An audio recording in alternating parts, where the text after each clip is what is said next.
How do you spell the word suit? Like suit and tie? How do you spell lawsuit? L-A-W-E.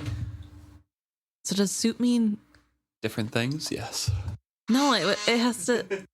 It's the same spelling. It has to, because like pursuit is also S-U-I-T, which is the name of the chapter.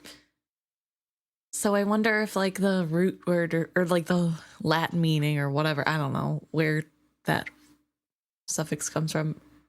Suffix. So I wonder if it's like close or if it's like clothing.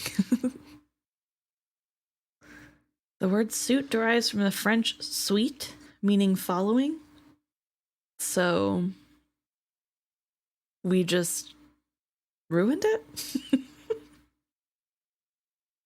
Middle English from the Anglo-Norman French suite, S-I-W-T-E, from a feminine past participle of a Romance verb based on Latin sequi, follow. Early senses included, quote, attendance at a court and, quote, legal process. Derived from an earlier meaning, set of things to be used together. Odd. So it's the French's fault. That we use it in so many ways and it doesn't quite make sense. Okay. Sure.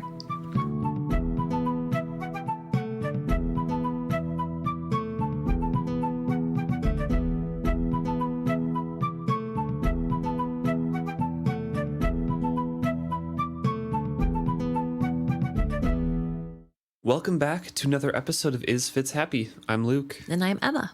And this week we're discussing chapter 19, Pursuit.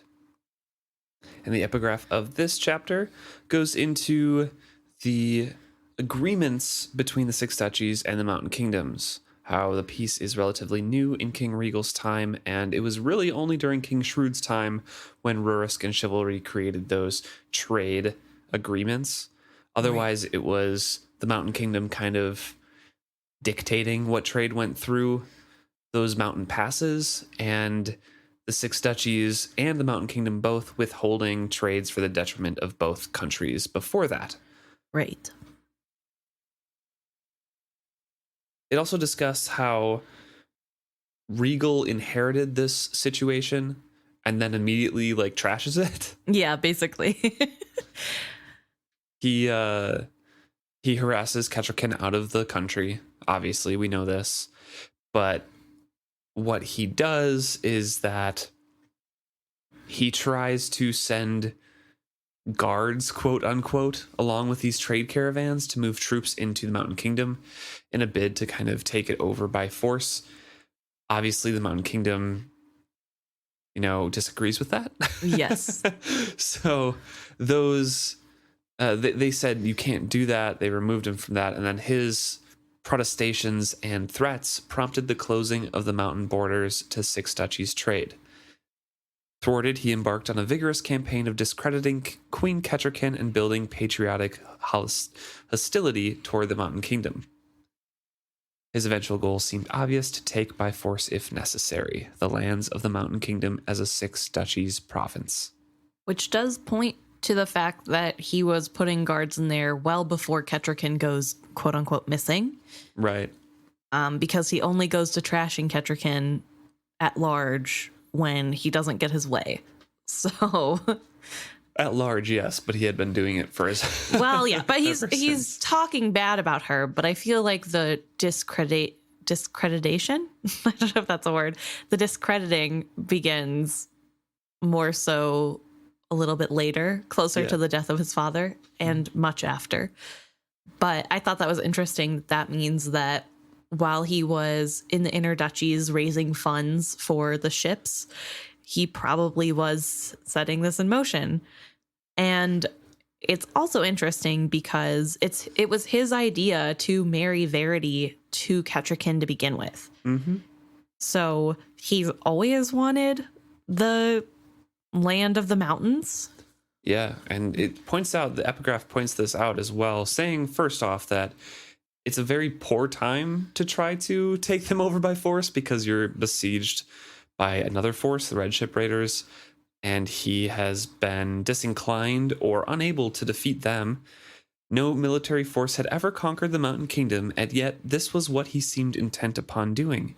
Why he so desperately desired to possess this territory was a question that initially baffled everyone. Yeah. And that is a question that I can't remember the answer to. No, I can't either. I really, I feel like we've learned it at some point, but it's in one of the later trilogies. But I really don't know. I feel like just on a hunch that he wanted that territory as part of the agreement with the Out Islander raiders, and particularly the Pale Woman wanted like the dragon, like access to whatever they learned through the skill scrolls, that sort of thing. But Right. I really don't know if that's true or not. Yeah, I'm not 100% sure either. I made a mark of it and then forgot to do any research onto figuring out what it was. I did a brief cursory Google and like nothing really popped up.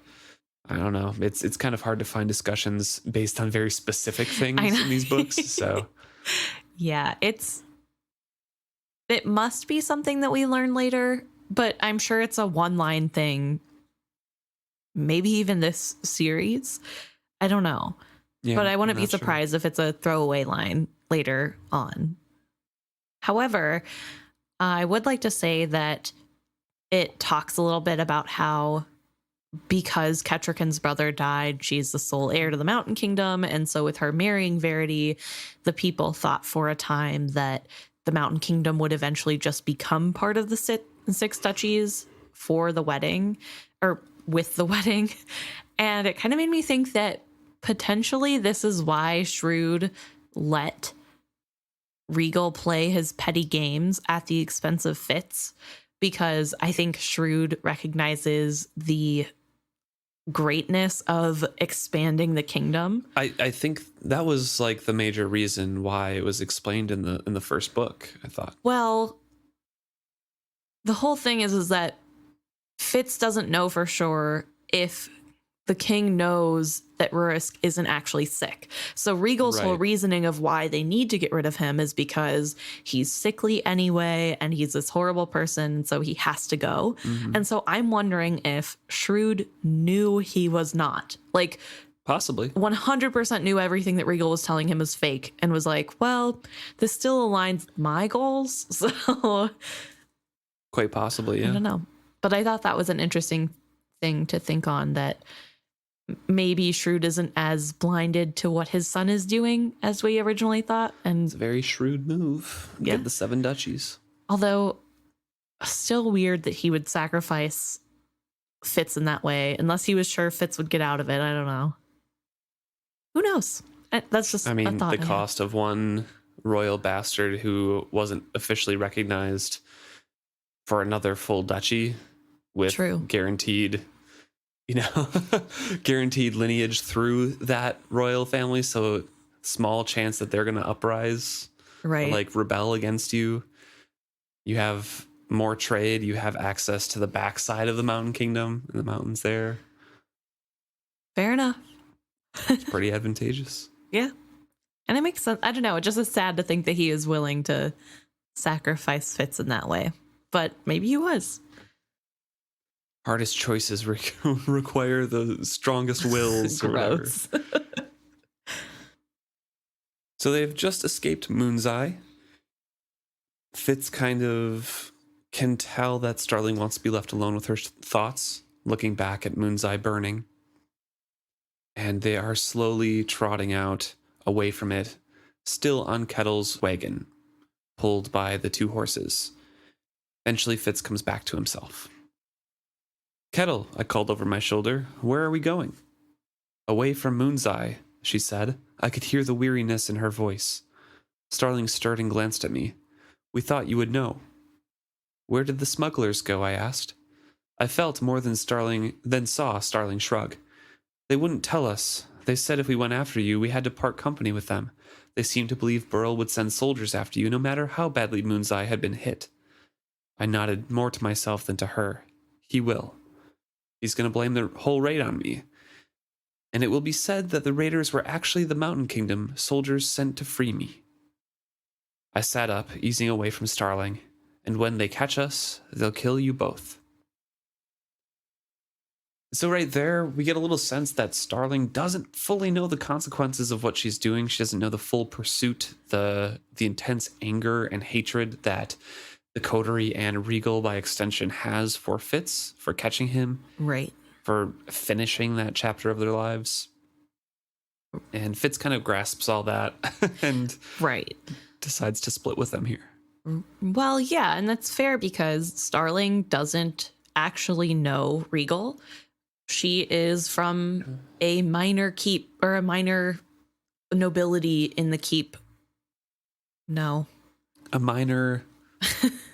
Yeah, you were. You were kind of. But right. is it, the keep house. is wrong? Yeah, the keep is wrong in the duchies. Yeah. So she's from a minor nobility in the duchies. A minor noble's keep in the Buck duchy is, I guess, a clearer way of saying it. She's from a small town. She's a small town girl. Yeah, living in a lonely world. Yep. Oh my god. She took the northbound wagon heading to Jean. Oh. Ugh. So Starling doesn't really know what's going on with the inner working of court because she probably hasn't had very much real life experience with how literally cutthroat court can be. And also, we know that Regal puts on a very, very cavalier and charismatic front. Right.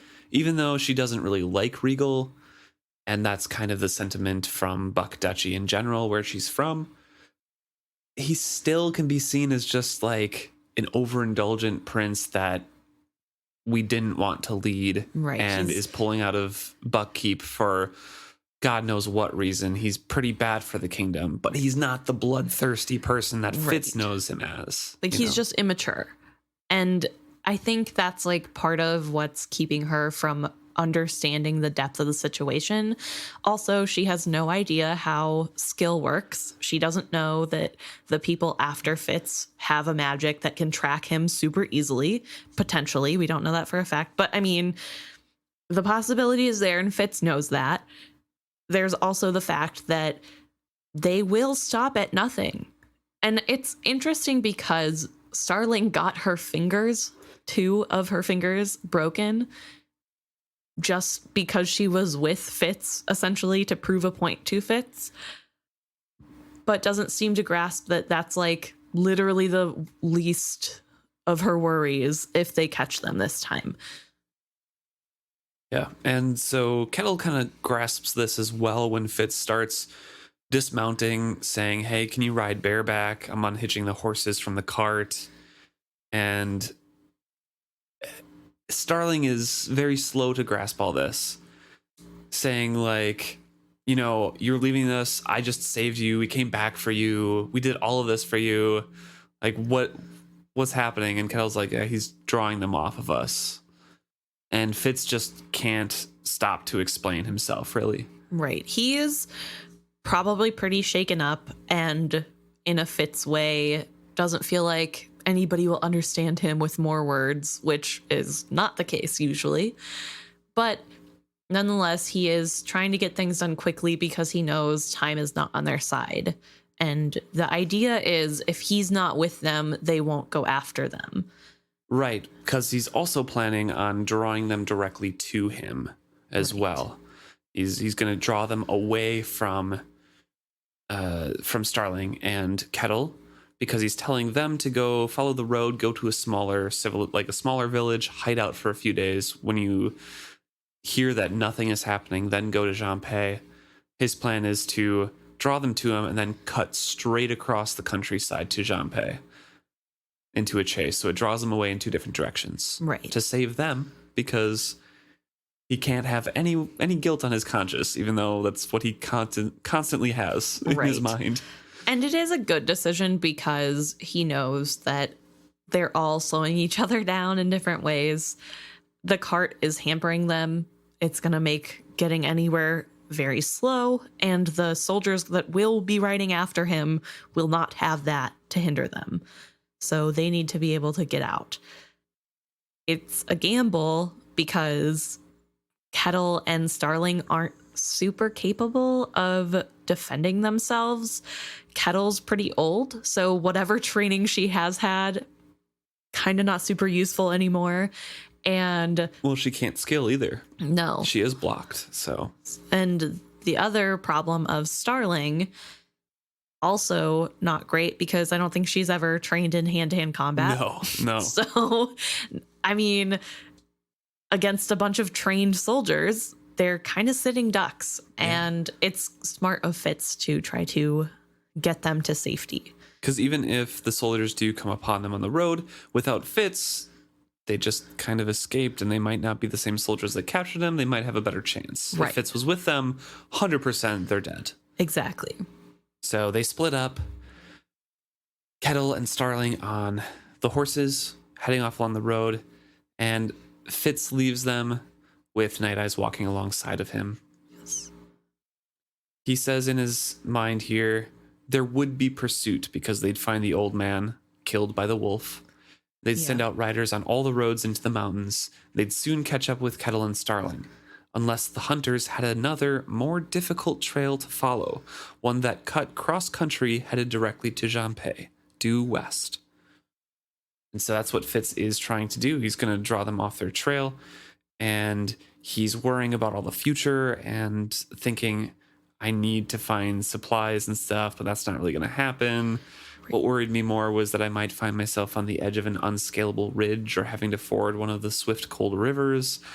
And Nighteyes has to draw him back and bring in that wolf mentality. Useless to worry until we find ourselves blocked, Nighteyes pointed out. If it happens, then we must simply find a way around it. It may slow us down, but we will never get there at all if we stand still and worry. They make a great duo. They do. They complement each other well. But it is a scary thing to be going off and separating. And with the death of the old man by wolf, there is no mistaking that Fitz maybe died in a fire. Fitz is definitely alive and definitely got free. I also do just want to back up for 1 second to say that I totally get that Starling is confused again, that like she's very upset about this and doesn't even want Fitz to help her anymore. She's so mad. But it's confusing times, and she's coming off of being in a village that was being burnt down, which is probably pretty triggering to a traumatic experience that she had. So, like, I get that she's not super clearly thinking straight at this moment. She's just flabbergasted that she went through all that, and Fitz is immediately leaving. But, yeah, he has to go forward, and it is cold. There is a lot of snow. He mentions that he and Nighteyes take the paths that are more favorable to a man and wolf on foot than they are to people on horseback, which is advantageous to them. Yeah, and again, like I mentioned before, he decides that he has to make himself a threat to Regal, one that must be dealt with immediately. Yes. And so he sits down, gets a tiny fire going, and gets ready to skill. He goes through the soldier's pouch that he picked up in Moon's Eye, goes through those contents, finds, a few coins, some dice, a scrap of parchment folded up, and a lock of hair, and has a thought. We didn't touch on it at the end of last chapter, end of last episode, but Starling calls him the catalyst there. And again, he has a thought this time saying, the soldier's death was none of my doing, I reminded myself. Still, a chill voice whispered the word catalyst in the back of my mind. But for me, she would be alive still. For a moment, I felt old and weary and sick. It's just going to plague him forever. Yeah. I just wanted to point those out because not that they're super plot relevant, but it's just something that keeps coming up over and over. And I feel like, to me at least, as a reader, it makes it all the more frustrating, the arguments that he and the Fool have in the Tony Man trilogy. Right. Because the Fool is desperately saying, like, hey, you are the catalyst, you are the changer. And literally the only time that he gets it is when he says, well, I'm not going to let you die then. I'll be the catalyst and change what you think is a good thing and I'll let you die. And the Fool is horrified at like every single turning point of that series. Yeah. It doesn't super make sense that he doesn't actually, he believes and doesn't believe at the same time. He believes that he's Catalyst whenever he's in his lowest and seeing the death surrounding him, but doesn't whenever somebody's standing in his face like, hey, you have to be the Catalyst to make things better for the world. And I don't know if that's him trying to cope with all of the death and pain and sorrow that his life is, of like, no, it can't have had to have happened to me. This has to be something that is by chance. I don't know. I guess what's the difference between fate deciding it so and it happening by chance? But maybe it matters to him. So yeah, maybe. I don't know. So he sits down, gets ready to skill, and he dives immediately into the skill river, which surprises him very much. He's a lot stronger there than he has been in a long time. Right. In the skill, he easily can reach out. He knows he could reach out to Verity or, reach out to Molly and Beric. He's very tempted, but he has a purpose, a specific purpose here. And he goes to do that. Right. Well, it's not just him that feels more powerful. It's the skill river itself is, in his words, deeper and wilder and stronger here. Which I thought was really interesting because he is in the mountains. And I mean, I guess I don't know how far away Kelsingra is. Probably quite a distance. Pretty far, yeah. But I'm wondering if the silver, the natural silver, is somewhere in the mountains. And it trickles down from the mountains into the wells. I'm sure it's in the Kelsingra. ground, yeah. So I wonder if that's part of what's making it feel stronger, because he's reacting to the natural silver in the earth. Yeah, I don't possibly. He reaffirms to himself, I was here to taunt an enemy and must be on my guard. So he extends himself, finds Burl, and he was almost startled at how unaware of my touch he was. Then his pain jolted through me. I drew back, faster than a startled sea anemone in a tide pool. I shocked myself by opening my eyes and staring up into the cedar boughs burdened with snow. Sweat slicked my face and back. What was that? Nighteyes demanded. You know as much as I do, I told him. It had been purest pain. Pain independent of an injury to the body, pain that was not sorrow or fear. Total pain, as if every part of the body, inside and out, were immersed in fire. Regal and Will were causing it. And so this is the punishment that Burl gets from letting Fitz go. Right. It is horrible and inhumane. And Fitz only got a slight taste of it for seconds, and Burl is feeling this for much longer. We don't know how long he has been being punished before this, or how much longer he would have been punished, but it seems like this is very harsh. Yeah. And even the other skill masters realize this. Yeah, Will and Carrot are both holding him down, and Carrot has poorly masked horror and distaste for this task, in his words. Right. And Will isn't taking pleasure in it, but he's not as horrified. Fitz does make the distinction that he's not taking pleasure in it yet, but Regal does. Regal is reveling in the pain he is causing. And it makes Fitz think about who Regal is, and that he used to know Regal, and not well, but they lived in the same castle and saw each other a lot. And Regal was mean and a bully and would push him or hurt him or tattle on him all the time. And it was frustrating and awful. But looking at it, it was a jealous boy the father's favorite son had made another heir to potentially put favor towards. It wasn't necessarily personal. It was a little bit understandable, and it was human, at least. But somewhere along the line, Regal has lost his humanity to Fitz's eyes. he compares Regal to the witted ones and how The forged ones. or forged ones, thank you. He compares Regal to the forged ones and how when forged people are around, their humanity is just gone. It is a hole that is left in them, and it's not voluntary.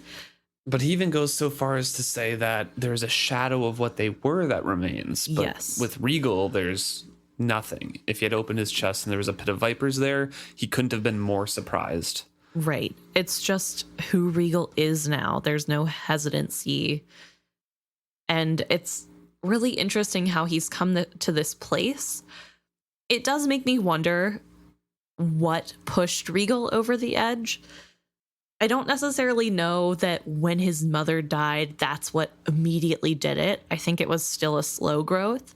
But it's just really interesting to me that even Fitz can see that at one point, he was a little bit pitiable. He was human. Yes, he was doing bad things, but there's still a chance of redemption. And now there is none. There's absolutely no chance. He warns Nighteyes that he's going to go back, and then closes his eyes and flung himself into the skill river. I opened myself wide to it, drawing its cold strength into me without thought that too much of it would devour me. At that instant, Will became aware of me. I spoke to them. You will die at my hand, Regal, as certainly as Verity will reign again as king. Then I smashed that gathered power against them. It was almost as instinctive as a clenched fist. I did not plan it, but suddenly I understood this was what Verity had done to them back in Tradeford. There was no message, nothing but a furious unleashing of strength upon them. I opened wide to them and showed myself. Then when they turned to me, I willed myself to blast them with every bit of skill I had gathered. Like Verity, I held back nothing of my strength. I believe if there had been only one, I would have succeeded in burning the skill right out of him. Instead, they shared the jolt. I will never know what effect it had on Burl. Perhaps he was grateful for my savagery, for it shattered Will's concentration and released him from Regal's sophisticated torture. I felt Carrige's shriek of terror as he broke off his skilling. I think Will might have stood and challenged me had not Regal feebly commanded him, "Break it off, you fool! Do not risk me for your vengeance." In the blinking of an eye, they were gone. And Fitz notes that when he comes back to, the day is strong, and Nighteyes was laying almost on top of him, and there was blood on his coat. Fitz's blood. Nighteyes relays that he was not reachable at all, Right. so he had passed out, and his nose had started to bleed from that effort. Fitz is extremely weak. He did, like he said, use pretty much all of his strength to hurt them, to blast them apart, to scare Regal and make sure that they sent all of the soldiers after him. Because in doing so, and in opening himself up to that, they kind of know where he is now, at least in the general direction. Right. So they know where to start. And Fitz now has to sit up and get himself going. He knows he has to leave because, like Luke just said, his position is known with the opening up. And he talks about how his hand feels very far away from him and he's staggering up and there's just blood coming out of his nose still. His mouth is dry and his tongue feels swollen. It's this horrible hangover, essentially, but way worse. And it made me think about the fact that Verity did this first. Yeah. And Verity didn't know he was going to do this. Fitz at least set up wood beside the fire to be able to have the fire continue going all night long and set up his surroundings to be the most comfortable. He had Nighteyes with him to make sure nothing bad happened. Verity just went in noticing that his nephew was in trouble and expended everything with no preparation. And that is crazy. I cannot believe he survived after that, especially hearing what the aftermath is like for Fitz. And maybe it's different for Verity because he has been using the skill longer and he has been expending himself more. But I can't imagine that it's much different if he used all of his strength to do that. Yeah, I don't think it would be different at all because Fitz makes note during that time and this time as well that Verity did use all of his strength and he was just copying what Verity did. Right. So yeah, Verity's pretty cool. Pretty strong. I mean, he survived doing that on his own with no help. And probably not a fire because I feel like Verity wouldn't set up fire in case somebody saw it.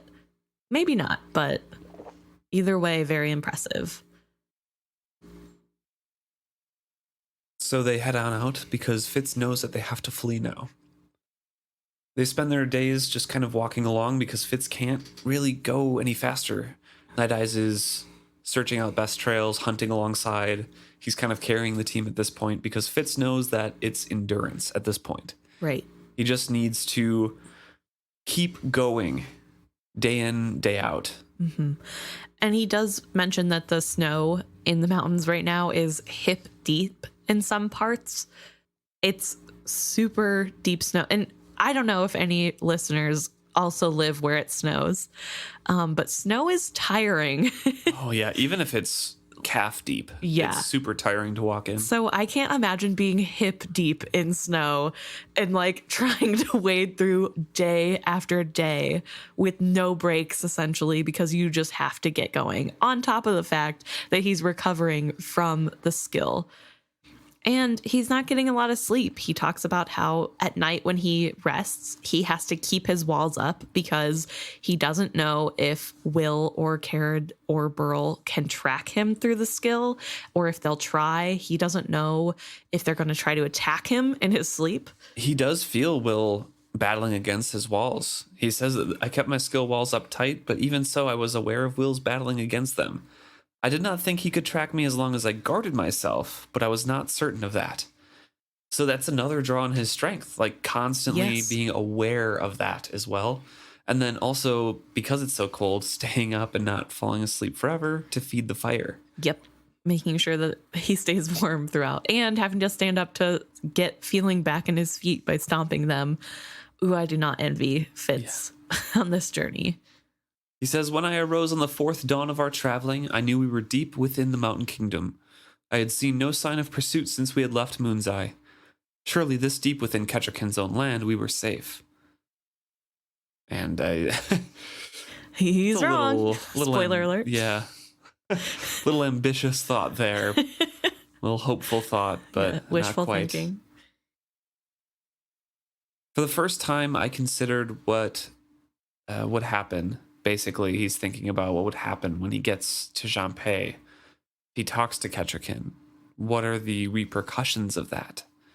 She thinks he's dead still. She had had no word from him or about him. Ketcherkin would have borne the child by now. By my reckoning, her babe would be close in age to my own daughter. I suddenly found myself very curious. I could hold that babe and say to myself, this must be how it feels to hold my daughter. Except Ketcherkin believed Fitz dead. Right. I do want to stop here to say that this is incredibly sad because we, the reader, or I should say we, the rereaders, know that Ketcherkin has lost her baby. And Fitz never holds his daughter either. Fitz never holds his daughter. He also never holds his son. Yeah. I know there's like some questionable, like, it's not his soul that made it, whatever, but he did father the baby technically, and he doesn't ever get to see his son grow up either or hold that child. And it's kind of really sad to think about the fact that Fitz is here like, oh, well, I'll get to hold a baby pretty close in age and think about it as my daughter. And it's like, oh, poor Fitz. It's not fair. He'll never get to be a parent of a child until B, but he doesn't really parent super well, we find out. So yeah, at least not in grief. No. Yeah. But we'll talk about that, years to come, but we will talk about that. So he thinks it fully through here. Since Ketcherkin thinks he's dead, if he does tell her, surely he could tell her, right? Like, he knew her, but unlike Starling or Kettle, she knew him beforehand as well. Right. This would rock a lot more than their world that he was alive still. Right. Because he's not just some hero that one person caught one glance of and told them about. It's someone you knew and talked to and confided in. Yeah. All of a sudden returning from the dead. And, for Fitz's help, it's not like Kettrican saw him die. So maybe she wouldn't be so skeptical of, she could think that, oh, he faked his death. But he's not thinking like that because it's Fitz. So also, she probably heard from Patience. Actually, no, because Kettrican had left by then. But Patience kept in contact with her, so that's true. I think possibly. I don't remember. Patience was gonna send baby stuff. They were gonna send a quilt along, so probably sent a note as well. Right. Anyway, it's interesting to think about that Fitz is really struggling thinking about people he knows finding out. And he thinks about how his friend from the stable's hands reacted. Wasn't pleasant. So he can't imagine anybody else will have much different of a reaction. Yeah, because he's thinking about all the connections that Kettrican would have. If he does reintroduce himself to the world to her, she could send out messages, and how would Byrrc and Molly and everyone else he knows react to that? He doesn't want to go through the same situation with Hands again and see that look of revulsion, disgust. And so he decides that he would have to remain dead. Better perhaps to bypass Jean-Pay altogether and press on to find Verity, save that without supplies I had much of a chance as that of Nighteyes had of passing off as a lapdog. And there was one other small matter. The map. This is the first time that he brings this back up, but we've talked about it before. It's been a while, but we've talked about this part before. How when Kettrican had found that map in Buckkeep's library, the very old map from King Wisdom's time, directing towards, the Mountain Kingdom and beyond to the Elderlings, there were stylings around the outside that Fitz thought hinted that the Mountain Kingdom had made that. Right.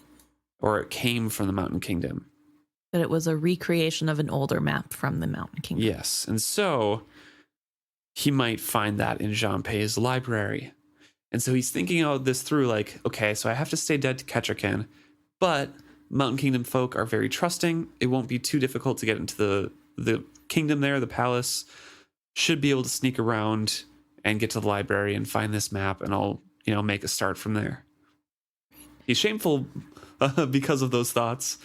Of like how easy it would be to rob them and steal food and provisions and also their artifacts. Yes, but he knows he would do it even if he's ashamed by that. I do want to say that Fitz, I think, is more swayed by the thought of Molly being repulsed at finding out he's alive than anything else. That's fair. He does talk about how he had felt betrayed learning that she had kept their child from him, but can't imagine how it must feel if that wasn't the only secret and he got only a taste of how Molly felt because he had so many, and this secret would be the thing that breaks their relationship, and that it would ruin all chances he had of rekindling their relationship, which is kind of a funny sentence because their chances are at zero with him being dead to her. So he doesn't specifically say rekindle or anything. It just says would, get rid of any other feelings she might have for me still, basically. It would put an end to whatever feelings she might have still had. The chances for rebuilding a life with her were small enough. I could not bear for them to dwindle further. Right. Well, they're already at zero. So. So I don't understand the logic of, I can't let her know I'm alive or else I'll have no chance of getting back with her.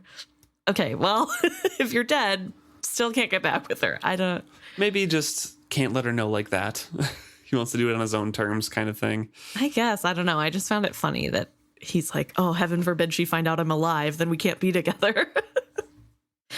But yeah, there is a bit of, I need to stay away from people. It'll just be bad. And I think it's more self-destructive than real. Yeah. It's fair. He did die. and come back from the dead, which would be a very tough pill to swallow. But pushing everybody away isn't going to help. Right. And so he sees it like he has no choice at all. No choice, no choice, no choice.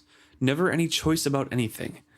Fate had made me a killer, a liar, and a thief. And the harder I tried to avoid those roles, the more firmly I was pushed into them. Nighteyes patted at my heels and fretted about my black mood. So this thought is really interesting because we, the reader, know as outside parties that Fitz does have choices. He's just not making them, and that he just feels like there's no other choice because it's a rock in a hard place and he's choosing the hard place over the rock. And that's super fair. It's not like these are easy choices to make. He's also still a teenager, but there are choices. Yeah. And some of those choices did happen when he was about 8 years old, right, or 10 years old. He's not always in control of the choices. Yes. But there are choices that he is making contributing to him becoming this killer, liar, traitor. True.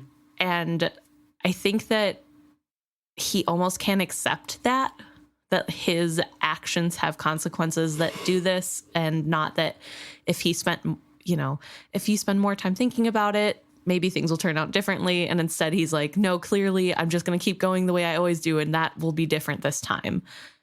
And clearly not the case. But I do wonder, and I want to ask you, do you think that fate really is pushing him to make these choices? Like, he's feeling like there is no other choice, but is that because fate is making him feel that way? No. We've had this discussion before, and I think I had the same response before. I'm not sure. It's been a while. But I do not believe, if any of this plot has to make sense, that fate or anything or destinies belong with Fitz, because Fitz is the catalyst.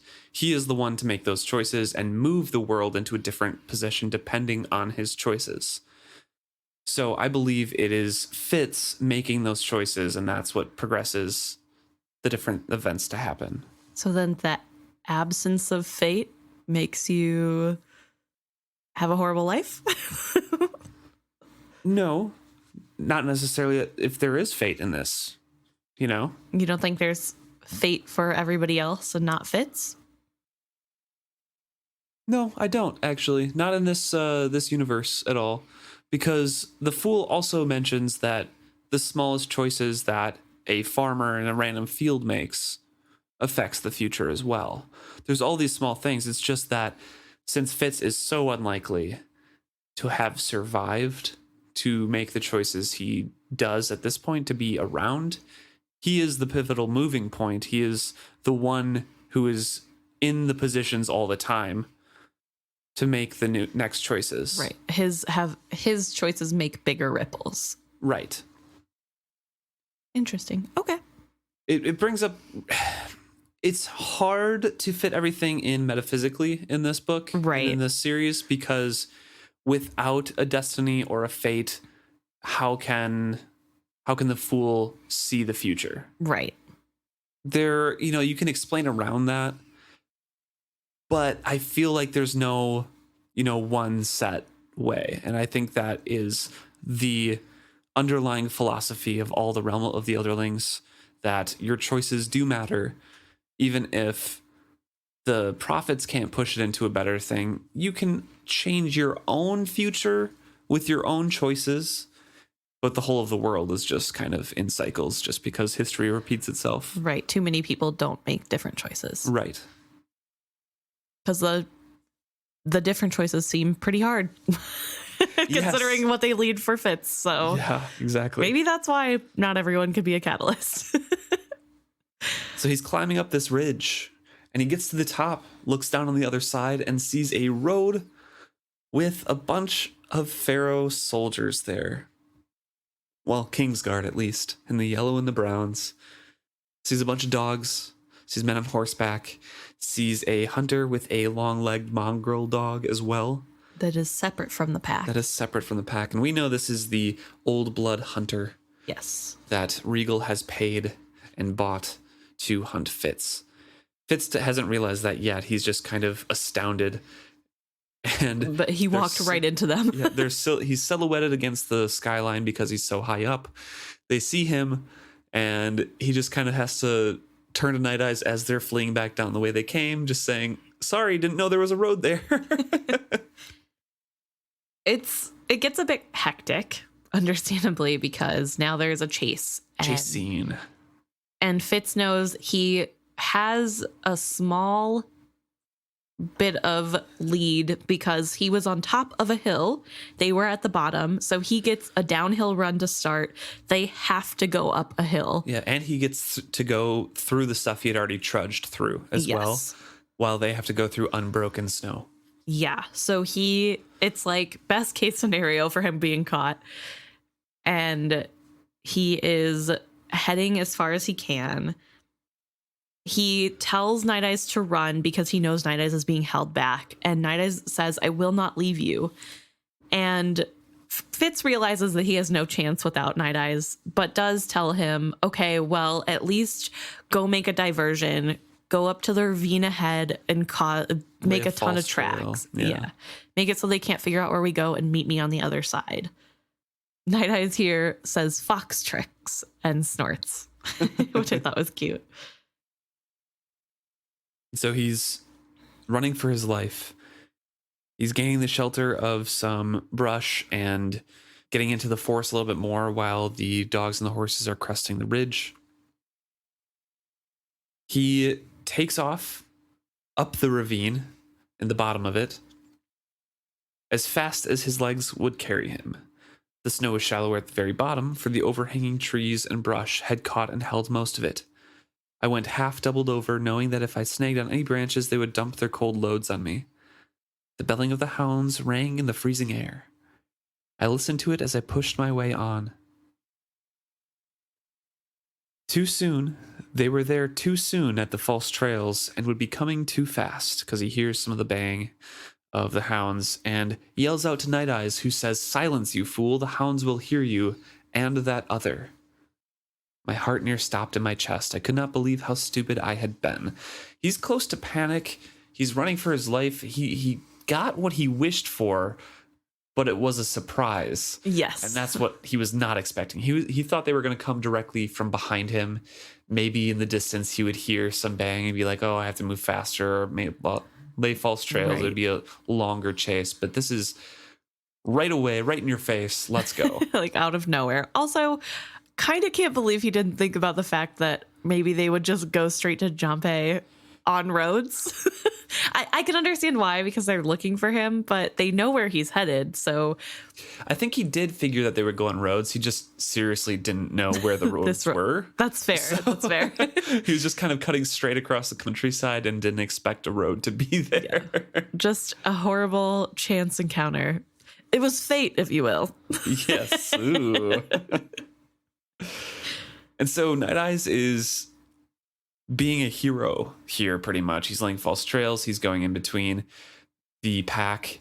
He springs upon the pack and raced right through the center of them, slashing as he went, dashing off right through the very legs of the horses the men rode behind them. One man was down and having trouble catching his wild-eyed mount. A dog had lost most of one floppy ear and was agonized with it. Fitz has to shut out all of these thoughts and the pain and just kind of continue on. So Nighteyes is doing his best to distract and run away and run false trails and kind of taunt the pack in a different direction than Fitz. Right. And Fitz is struggling because not only is he tired, but he is still feeling the effects of that skill.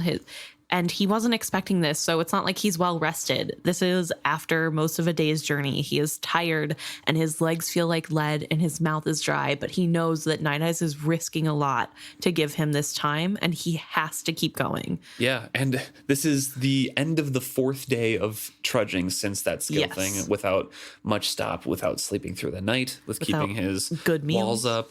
Yeah, he's had meat that's barely like cooked over a fire every night. Mm-hmm. And he's just enough to keep going. He thought it was going to be endurance, but now it's a sprint and he's not ready for that. because the ravine is getting narrower and deeper, and he's struggling his way through that. And behind me, he says, the hounds were yelping again, baying out to one another that they had the true trail now. Follow the wolf, the wolf, the wolf. I knew then with certainty that Nighteyes had shown himself to them once more and was deliberately drawing them away from me. Run, boy, run! He flung the thought to me, uncaring that the hounds would hear him. There was a wild merriment to him, a hysterical silliness to his thought. It reminded me of the night I had chased Justin through the halls of Buckkeep to slaughter him in the great hall before all the guests at Regal's king-in-waiting ceremony. Nighteyes was in a frenzy that had carried him past worrying over his own survival. I plunged on, my heart in my throat for him, fighting the tears that pricked the corners of my eyes. So this chapter is full of Fitz eating his own medicine. It starts with the thought that, oh, it feels really bad that Molly kept a secret from me and I did way worse. And here is Nighteyes acting in a way that is super dangerous. This is not how Nighteyes normally acts. He is putting himself in an immense amount of danger, and Fitz cannot help him. This is probably how Nighteyes felt the night of the Great Hall incident, that he can tell something is wrong and he's not able to help. He can't help if Fitz gets in trouble, and Fitz can't help if Nighteyes gets in trouble. This is super dangerous. And the ravine ends at that point. It's kind of steep embankments all around. Kind of ran in the end of this ravine, and he's trapped here. The walls here were mostly undercut and overgrown. In other places, bare slabs of rock showed through the drapery of snow. Runty saplings and twiggy brush grew out in a scattering, leaning out to catch the sunlight from above. None of it looked promising for a climb. I turned to double back on my trail and heard a single howl rise and fall. Neither hound nor wolf, it could only be the mongrel dog. Something in the certainty of his cry convinced me he was on my trail. I heard a man shout encouragement and the dog yelped again, closer. I turned to the wall of the ravine and started to climb. I heard the man halloo to the others, calling and whistling for them to follow him. He had a man's tracks here, never mind the wolf. It was just a wit trick. In the distance, the hounds suddenly took up a different yelping. In that moment, I knew that Regal had finally found what he had sought, a witted one to hunt me. Old blood had been bought. This is super sad. Yeah. I mean, I'm just thinking of that hunter, the guy and his wit partner. They probably got caught like, hey, you're witted. Uh-huh. We will kill you or throw you in our circle unless you hunt. Yeah. Well, the thing is that even if they were successful in this endeavor, Regal's gonna kill them. Regal's not gonna eventually, not gonna let them go free. They're gonna be put in the circle. I don't think this is a winning thing, and they probably don't know that fully, but we do. And so it makes it even more sad that he's turning on Fitz, because he could have just let the dogs be confused. He could have been like, oh, I didn't know. And like, what are they gonna say? Yes, you did. He's in a tight position, so I feel for this man, whoever he is. But it's like, oh, a lose-lose, and I wish he just would have been better to Fitz. Just let him have a little bit more time. I don't know. And maybe he did. Maybe that was a kindness he gave Fitz, is that he gave him a little bit more time. Maybe, but this was not a kindness, because as Fitz starts to climb up, the dog and the hunter roll in, and he starts to knock an arrow and shoots Fitz in the back. Even after he says, please. Yeah, please, I heard myself gasp, then heard the tiny, unmistakable sound of a bowstring being released. So he releases one of his hands. He can't feel it anymore. And then he says, pain bit again deep into my right wrist. I cried out as my fingers let go. In a reflex of terror, my legs scrabbled fiercely against the unyielding brush that dangled over the undercut bank. And somehow I was rising, my face brushing crusty snow. I found my left arm and made vague swimming motions with it. Get your legs up, Nighteyes snapped at me. He made not a sound, for his teeth were set firmly in the sleeve and flesh of my right arm as he dragged me up. The chance at living rejuvenated me. So Nighteyes once again is the hero, and he catches Fitz's arm and pulls him up the rest of the way of the embankment before he can fall back down. And he's yelling encouragement at Fitz here. Get up, we have to run. I don't recall how I got to my feet. I heard dogs scrabbling up the cliff behind me. Nighteyes stood back from the edge and met them as they came up. His jaws tore them open, and he flung their bodies back down on the rest of the pack. When the curly-backed mongrel fell, there was a sudden lessening in the yelping below. We both knew his agony and heard the screams of the man below as his bond animal bled to death in the snow. The other huntsman was calling his dogs off, angrily telling the others it would do no good to send them up to be slaughtered. I could hear the men yelling and cursing as they turned their weary horses and started back down the ravine to try and find a place where they could get up and after us to try and pick up our trail again. So they escape here a little bit. They get a shortcut up, and Nighteyes has held off the dogs from staying on their trail, so it's not a good place for the men to go up either, because the horses and everything can't struggle up without a wolf being right at the top waiting for them. So they back around and buy a little bit more time for Fitz to move on. Yeah, and in the protection of Fitz and Nighteyes have done the unspeakable and killed a witted partner. It's in self-defense, and I don't know what else they could have done to stay alive in this instant. It's kind of what the witted partner was gambling with when he went after Fitz in this way, and something that he would have done to Fitz anyway, or Nighteyes given the chance, clearly. So it's sad, and I feel really bad for this man. I mean, he's obviously a bad person. It just is so hard because we know the kind of dress he's probably under, and now he's... I don't even would say he's a bad person. I know, it's such a hard... We just don't know. It's a moral gray area. Yes. And Fitz says to himself, we would not speak of what we had just done. Right. And he is taking it on himself, too. This isn't just Nighteyes that did this. He's taking the blame, too. And I thought that was nice of him because I think it's rough. It's just bad. I don't know. I guess I don't know how Nighteyes feels about it. We don't really get to hear from Nighteyes what his thoughts are on this whole thing. We hear bits and pieces, but we're not in Nighteyes' head the way we are Fitz's. And so we don't know how heavily this weighs on him. Right. As they're running, Fitz is focusing a little bit too much on the arrow and the damage it's doing to him. We get another wonderful Robin Hobb description of gruesome, gory details.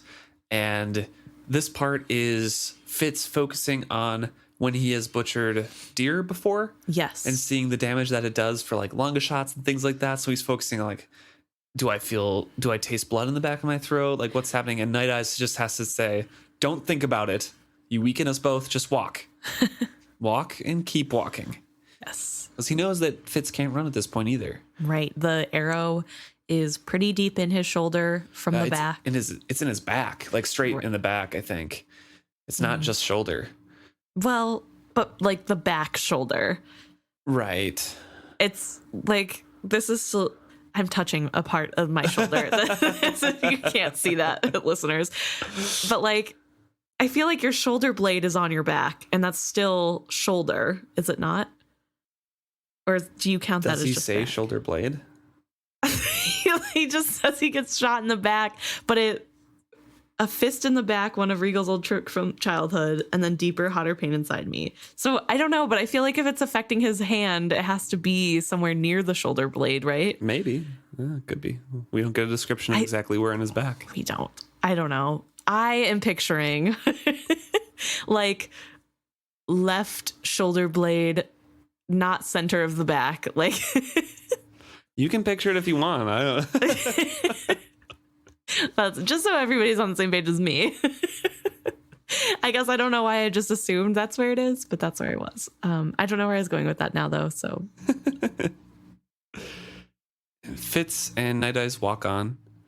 And Fitz is in shock here. He's kind of delirious. He's lost a lot of blood. He says, I walked and he walked at my side for a time. Then I was walking blindly forward in the dark, not caring in which direction I went, and he was not there. I groped for him, but could not find him. Somewhere afar I heard the yelping of dogs again. I walked on. I blundered into trees. Branches scratched my face, but it was all right because my face was numb. The shirt on my back was a slushy sheet of frozen blood that moved chafingly against my skin. I tried to pull my cloak more closely around me, but the sudden pain nearly drove me to my knees. Silly me. I had forgotten it would drag against the arrow shaft. Silly me. Keep walking, boy. I walked on. He's bumping into trees more and more here, and eventually he says he gets to under the shelter of some evergreens where the snow was shallow. He sank to his knees and said, Please. I had not the strength to weep for mercy. Please. I could not think whom I was asking. Yeah, so Fitz is pretty delirious. He's lost a lot of blood. You think he's saying that to Nighteyes? Because Nighteyes is the one that says, keep walking, boy. It's not highlighted like Nighteyes says it, but that's what he was saying before. It's like, run, boy, run. Uh-huh. I don't know. I don't think the please is to Nighteyes necessarily. I found it more as like a general, the fates. Yeah, I think general plea. Yeah, like, because before this he was talking about how he never has a choice and this is always how his life goes, and that it's just pain and hardship. And now he, after that thought and after the calm of this chase where he almost died, it almost feels like, to me, the way I read it, a please into the universe of Ida and Elle. Yeah. Please, just like, let this be it. Help me. Right. Fix this. And I don't know. Or who knows what he was thinking. Just please. Just please. Just please something. I think we've all been there. Maybe not to this extent, but just a please. So he sits down and hugs a tree, puts his face in the crook of his arm, and just kind of sits there. Right. He's not moving. He is thinking of sinking into kind of like a sleep. Right. I would have been cold, save I was too tired. I sank into sleep. When I woke up, I'd build a fire and get warm. I could imagine how warm I'd be, could almost feel it. Yeah, this is bad. Which is a sign of hypothermia. Yes. As well. You start to get warmer as you get closer to death. Yeah, super bad. Also, you get very tired. Yep. So yeah, there's probably multiple reasons why he's tired, but yes, right. I mean, it's also that is also yes, he has other reasons to be tired, but hypothermia. One of the big things is you're not supposed to go to sleep when it's super cold, right? Because you could freeze to death in your sleep. It's like a very good sign that will happen, but he's too tired to keep going forward. It's a lot of pain. But he can't even rest properly because of the wound in his back. He can't lie down. And Nighteyes reaches out to save him from this as well. Yeah. As he's falling asleep, he calls out, my brother. And Fitz says, I'm here. I told him calmly, right here. I quested out to touch him reassuringly. He was coming back to Fitz. And Fitz realizes that he has a small scrape on his nose, but nothing really bad. He has a lot of frozen saliva around him. He's been running hard this whole time. And he had harried the horses from behind, plunging through the snow-covered grasses in the dark. And only 2 of their dogs were left alive. And one of the horses was limping so badly the rider had doubled up with another. And now he was coming back to Fitz, triumphant, and trying to get back to Fitz to keep him alive as well. He was tired, yes, but the energy of triumph surged through him. The night was crisp and clean around him. He caught the scent, and then the tiny eye flicker of the hare that had crouched between a bush, hoping he'd pass by. We did not. A single sudden sideways pounce, and the hare was in his jaws. We clutched it by the bony head and snapped its spine with one shake. We trotted on, the meat a welcome dangling weight from his jaws. We would eat well. The night forest was silver and black around us. Stop, my brother. Do not do this. Do what? I love you, but I do not wish to be you. Fitz had accidentally started going into Nighteyes. Yeah, I hovered where I was, his lungs working so strongly, drawing in the cold night air past the hare's head in his mouth, the slight sting of the slash down his muzzle, his powerful legs carrying his lean body so well. You do not wish to be me either, Changer. Not really. I was not sure he was correct.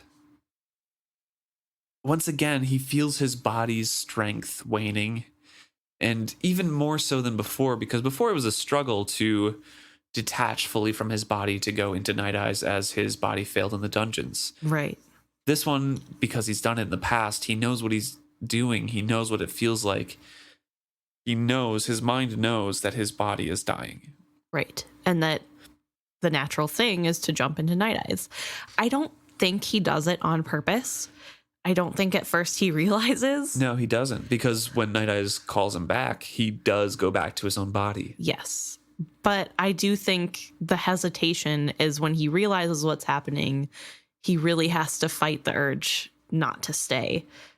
And I think it's interesting that Nighteyes has drawn the line of, I love you, but you cannot be me. Whereas before, Nighteyes was willing to share and almost wanted Fitz to stay with him. Right after Fitz goes back to his own body, there is such a struggle of keeping Fitz in his body because he and Nighteyes both want to be together so badly. Right. And I wonder if this is something that is affected by the fact that Nighteyes got to be his own person, his own animal without Fitz, and now knows a better distinction of who he is versus who Fitz is. I think so, yeah, because later on when Nighteyes does come before him and bring the hair and, you know, rips it open for him and makes Fitz eat a bit, Fitz thinks, without thinking, I had nearly abandoned my body for his, nearly climbed in beside him into that perfect, healthy wolf's body. I had done it once before with his consent, but now we both knew better. We would share, but we could not become one another, not without both of us losing. So I think both of them realize that even though it was a nice thing for them at the time, having the time apart with Nighteyes and also being so close together for so long just made them less of people than they were. Right. And when they were together, it was too weird. It's not natural, and I think it's something that does go against the natural feeling. As much as Nighteyes would love to help Fitz, I don't think even on Fitz's deathbed he would do it again. No, yeah, not anymore. Clearly, because he pushes he pushes Fitz away. Not that I think it's harsh of Nighteyes to do this. I think it's good. And it's nice to see the growth between the start of the book where Nighteyes is like, come back to me, brother. And now where he's like, I love you, but no, thank you. It's good to see the boundaries being put up and to see them both grow, even if it's hard because it would be easier for Fitz. Right. So he eats a little bit here and is thinking about the arrow now that they've paused for a little bit. He can feel it move when he moves his back, and he can feel the weight of the shaft. He forced himself into a calm that he did not feel. Suddenly, oddly, an image of Byrrc came to me, that deadly stillness in his face when he had flexed his knee and watched the old wound pulling open. Slowly, I reached my hand back. I walked my fingers up my spine. It made the muscles pull against the arrow. Finally, my fingers touched the sticky wood of the arrow shaft, and he tries to pull it out, but agony rocks him, and when it steadied, he found himself on his hands and knees with his head hanging down. I do want to say he walks his hand up his spine. I was just gonna say, this doesn't make sense to me. Why? I cannot picture where this arrow is, because if he is walking his hand, from underneath, I'm thinking that he is reaching behind his back from above. Yeah, you keep thinking above. I'm always thinking like he's reaching going his hand from behind, down below, lower, and then walking up to the middle of his back. Okay, that makes a little bit more sense. In my mind, he's going above his head with his hand and then walking up, which doesn't, like, there's not very much. I don't know if you're doing it with me as I'm talking, but if you put your hand from the up to your spine and then walk up, there's very little spine. And I feel like if you were hit in one of those places, you would definitely not still be walking. Right. Although I suppose you can get hit in the lower spine and not walk. So spinal injuries are no joke. So it's not like it's in his back. It doesn't say in his spine, but it is affecting his shoulder. It's affecting his arm in some way. Yes. So he cannot pull it out himself, which shocker. Yeah, shocker. Nighteyes asks if he should try, and Fitz is like, no, but can you cut it off? Like, can you break it? Yes. And Nighteyes just kind of, like a good old pup he is, takes it in his back teeth and just snip. Like a gardener's shears, he says, just kind of cuts off the rest of the arrow. Yeah. As close as he can to there. Right. And it's probably better that Fitz cannot pull this out himself, because it will just make things way worse. Yeah, it is worse. Yeah, you're not supposed to, just if anybody is in the situation where they have an arrow in their back, if you are alone, do not pull the arrow out. It is or any sort of projectile that is in you that is bigger. Do not pull it out without medical attention there. Yes, because you will bleed a lot more. There's way more risk of injury. Yes. You could make things way worse. Yeah, it's just don't do it. Just a friendly PSA, because all of us are always in this situation. After it's snipped off, Fitz loosens his cloak and wraps it more around him because he's shuddering. He's cold. He's freezing. All the blood is kind of cooling him down as well, and he's closing his eyes, but Nighteyes is insistent. No, build a fire first. Peeled my eyes open again. It was all too hard. I scraped together all the twigs and sticks within easy reach. Nighteyes tried to help, fetching branches to me, but it still took an eternity before I had a small flame dancing. Slowly, I added sticks. About the time I had the fire burning, I realized the day was dawning. Time to move on again. We stayed only to finish eating the rabbit, and to let me get my hands and feet thoroughly warm. Then we started off again, Nighteyes leading me unpityingly onward. And they keep going, and that's where this chapter ends. Which I forgot that it was 2 chapters, because the next one is titled Jean-Pay. Yes. And that's where he continues and ends this chase. But I thought it was all in one chapter when I was remembering this sequence of events. Yeah, it's a rough one. So I could see how you would. Yeah. Yeah. He has a triumphant skill usage, though. Yes, he does. He is able to do it, which he couldn't do in the cell just hours before. So he doesn't mention anything about a headache, I don't think, afterwards. No, but he does have a dark mood, which usually we all just assume is from the elf bark. I don't always assume it's just from the elf bark. I think it's enhanced by the elf bark, but Fitz is depressed and he goes through a lot of thoughts. Do you think that means, so we all know magic is addicting, specifically skill magic is addicting. So do you think his black moods are also caused from the withdrawal of using the skill? I don't know if that makes sense, because if it's addictive, which it is, using it should not cause withdrawal symptoms or anything like that. He's not using it anymore. He stopped. Right. It's never described, even in like skill scrolls afterwards, like in the later trilogies, as Chade is learning the skill as well. It's never mentioned. So I feel like that is not part of it. Well, here's my rebuttal to that. Not that I think that I have to be right, but could it potentially not be mentioned because not everybody succumbs to the greatness of the feeling of power? You know what I mean? That's a prerequisite to mastering the skill, though, or to using it, is that you do not succumb. Everyone feels it. It's always described as like the best feeling ever. But hear me out. Remember when Fitz was first learning, he had built up walls. He hadn't even felt pleasure. It was fine. Like he could feel it tickling around him, but it wasn't like immense. And whenever he had that accident where he accidentally plunges into the river, it's the best feeling he's ever felt in his entire life. He had never felt that before.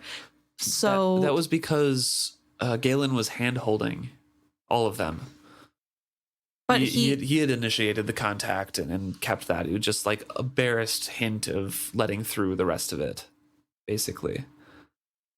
That's what I remember from it. No. And then when he dove head first into the river, he wasn't supposed to do that because they weren't supposed to be ready for that yet.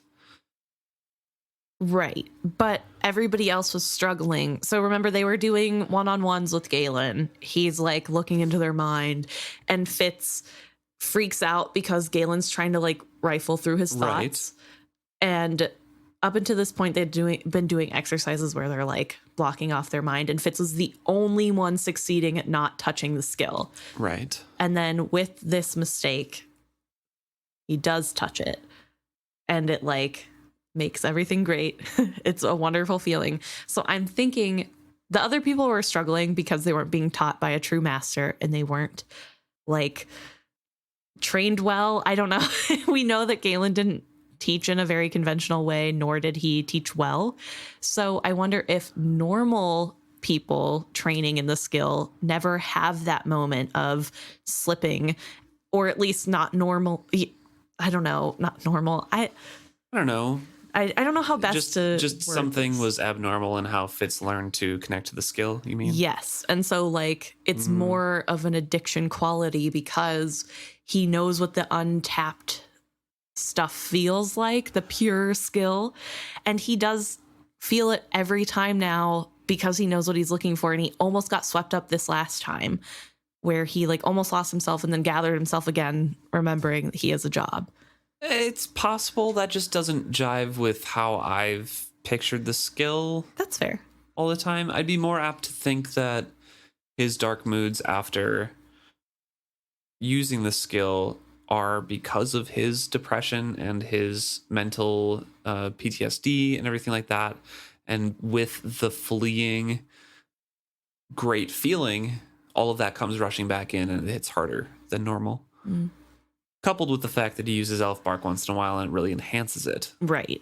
But I think it to me, it just makes sense that it's not so much, a fault of how he learned or a mistake or an accident when he was learning or starting to, rather than just this is a constant thing that he goes through just because he has untreated issues and can't really help those thoughts.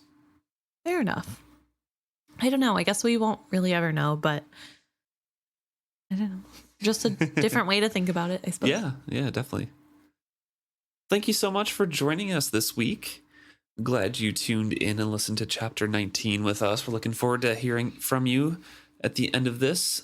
You can contact us at isfitshappy@gmail.com, or you can go to our website, isfitshappy.com, and you can go to any of the links on there, leave a review, write us. We have our socials up on there as well. You can leave comments or message us directly through any of those. Thank you so much for tuning in. Yeah, we look forward to seeing you next week.